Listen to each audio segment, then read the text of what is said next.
Asia cup 2025 இந்திய அணி squad வந்து இப்போ அனவுன்ஸ் செய்யப்பட்டிருக்குது.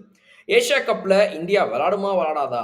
அப்படியே விளையாடினாலும் பாகிஸ்தான் அகைன்ஸ்டா விளையாடுமா விளையாடாதா? இப்படின்ற பல கேள்விகளெல்லாம் தாண்டி இன்னைக்கு ஸ்குவாட் வந்து அனவுன்ஸ் செய்யப்பட்டிருக்குது. இந்த ஸ்குவாட்ல இருக்கக்கூடிய சிக்கல்கள் என்னென்ன? பிரச்சனைகள் என்னென்ன? அப்படிங்கிறத கொஞ்சம் தள்ளி பார்ப்போம். நம்மளுடைய கேள்விகளையும் கேட்போம். இந்த பிசிசிஐ பார்த்து நல்லா நறுக்கு நறுக்குன்னு. அதுக்கு முன்னாடி நம்ம வந்து இப்ப பண்ண போறது என்ன அப்படின்னா, ஸ்குவாட் வந்து மொத்தமா பார்ப்போங்க. யார் இருக்கா? இல்ல? என்ன பிரச்சனை? அதெல்லாம் விட்டுருவோம். இந்த ஸ்குவாட் வந்து எந்த லெவலுக்கு வந்து ஒரு நல்ல ஸ்குவாடா இருக்குது அத பார்த்துருவோம் first. Boys and girls and my dear படிச்சுக்கோ. Hi from Bala. Right. So IPL 2025 அதை விட முக்கியமானது ஏசியா கப் 2025 அதை விட முக்கியமானது வேர்ல்டு கப் 2026.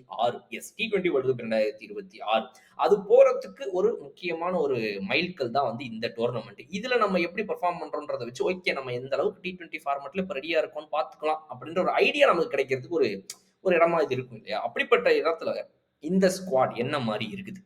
ரைட். இப்போ நமக்கு வந்துட்டு இதுல இருக்கக்கூடிய கேப்டன் யாரு அப்படின்னா, Suryakumar Yadav is back as the captain. மீண்டும் தொடர்கிறார். நெறைய ஸ்பெகுலேஷன்ஸ், டென்ஷன் வந்துட்டு சுப்மன் கில்ல கேப்டனா போட ட்ரை பண்ணிட்டு இருக்காங்க. அப்படி இப்படின்லாம் வந்துச்சு. பட் அதெல்லாம் தாண்டி Suryakumar Yadav continues as captain. சூப்பரா வந்து கன்டின்யூ பண்ண போறாரு இந்த சீரிஸ்ல. ஹார்திக் பாண்டியா வைஸ் கேப்டன் கிடையாதுங்க. சஞ்சு சாம்சன், அபிஷேக் சர்மா, இல்ல வந்துட்டு உங்க யாரு அக்சர் பட்டேல் இவங்க யாருமே வந்துட்டு இது கிடையாது. வைஸ் கேப்டன் கிடையாது. பெஸ்ட் பெர்ஃபார்மர் அப்படின்னு சொல்லி நீங்க வேணா அபிஷேக் சர்மாக்கு வைஸ் கேப்டன்சி கொடுப்பாங்க எதிர்பார்த்திருப்பீங்க. நோ. இல்ல வந்துட்டு சீனியர் பிளேயர்ஸ்னு சொல்லிட்டு அக்சர் பட்டேலுக்கு வந்துட்டு சூப்பரா இப்ப T20 ஃபார்மட் வேற மாதிரி போயிட்டு இருக்காருன்னு நினைச்சிருப்பீங்க. நோ. ஹார்திக் பாண்டியா நோ. யாருமே no. The new vice captain Shubman Gill. Shubman Gill எப்படா முதல்ல ஸ்குவாடுக்குள்ள வந்தாருன்னா இந்த அப்போ வந்துட்டார்ல நேரடியா வைஸ் கேப்டன்சியோட உள்ள நுழைஞ்சிட்டார்ல.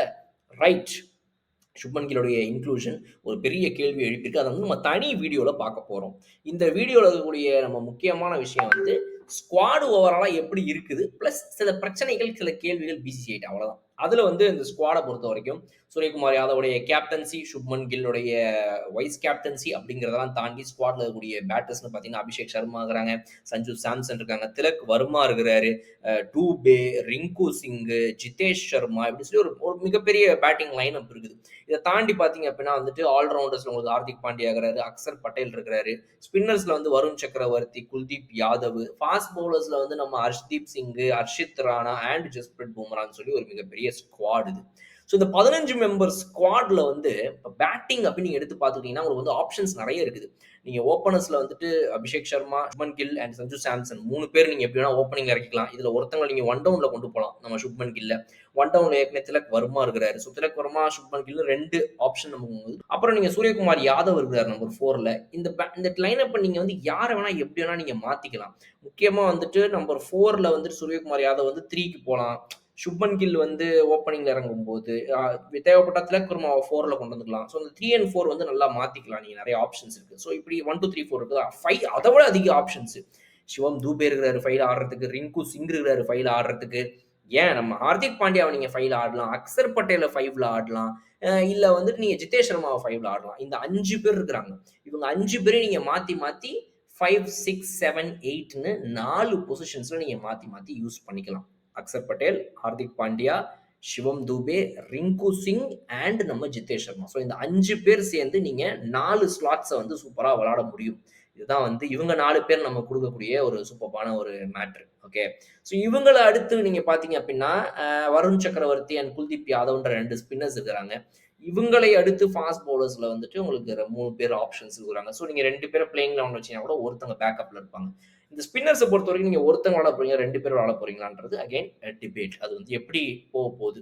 வருண் சக்கரவர்த்தி அண்ட் குல்தீப் யாதவ்ல சொல்றேன். அது வந்து பிளேயிங் 11 பத்தி நம்ம பேசக்கூடிய வீடியோலையும் அடுத்தடுத்த விஷயங்கள் நம்ம பேச போறோம். ஸோ ஸ்குவாட் இந்த மாதிரி வந்து அற்புதமா அமைஞ்சிருக்குது. எல்லா லேயர்ஸ்லயுமே உங்களுக்கு ஆப்ஷன்ஸ் நிறைய இருக்கு. பேட்டிங்ல கொடூரமா இருக்குது ஆப்ஷன்ஸ். அத்தனை பேர் இருக்காங்க. ரைட். ஸோ இப்போ இதில் நம்ம பார்க்க போற பிரச்சனைகள் என்ன? பிசிசிஐ கிட்ட நம்ம சில கேள்விகள் கேட்கணும்னு நான் சொன்னேன் இல்லையா? அந்த பிரச்சனைகள் என்னென்ன? என்ன அவங்க கிட்ட நான் வந்து ரொம்ப ஐயா கொஞ்சம் புரியிற மாதிரி சொல்லுங்களேன் நான் கேட்கக்கூடியது என்ன அப்படின்னா, முதல் கேள்வி, எதை வச்சு இந்த ஸ்குவாட நீங்க முடிவு பண்றீங்க? ஐபிஎல்ல வச்சா? டொமஸ்டிக் கிரிக்கெட்ட வச்சா? இல்ல வந்து இன்டர்நேஷனல் கிரிக்கெட்ல இந்த வருஷம் எப்படி ஆடுனாங்கன்றத வச்சா? இது என்னுடைய முதல் கேள்வி.